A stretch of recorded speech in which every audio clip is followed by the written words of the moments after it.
10-year bond rates and U.S. real GDP growth rates.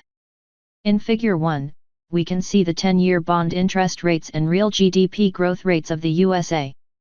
If we look at the crisis years mentioned earlier, we see that the real GDP growth rate was lower than the 10-year bond rate, especially in the 2001 crisis.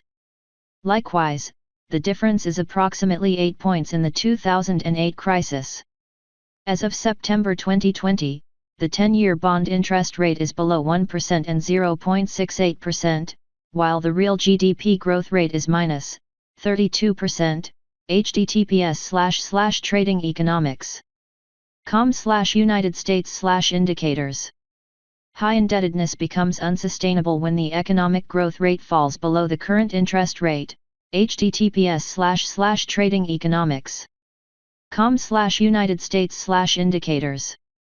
High indebtedness becomes unsustainable when the economic growth rate falls below the current interest rate. Slowing economy reduces borrowers' ability to pay their debts, and in such a case, creditors refuse to take on interest payments on existing debt by giving more loans.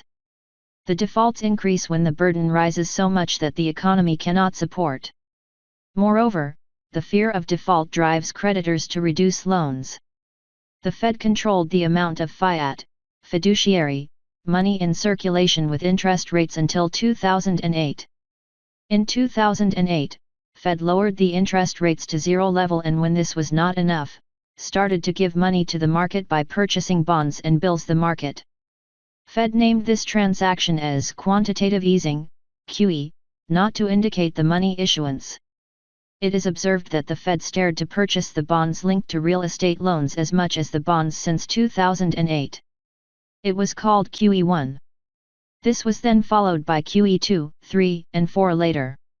We can see in Figure 9 that the Fed keeps interest rates at zero, in the process called quantitative easing, QE, in which money was issued unlimitedly as of the 2008 crisis.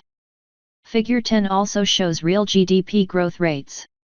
In crisis periods, for example, in the big oil crisis that started in the mid-1970s, we see that the U.S. real GDP decreased by approximately 5% and the Fed took measures by reducing the interest rates by 6 points.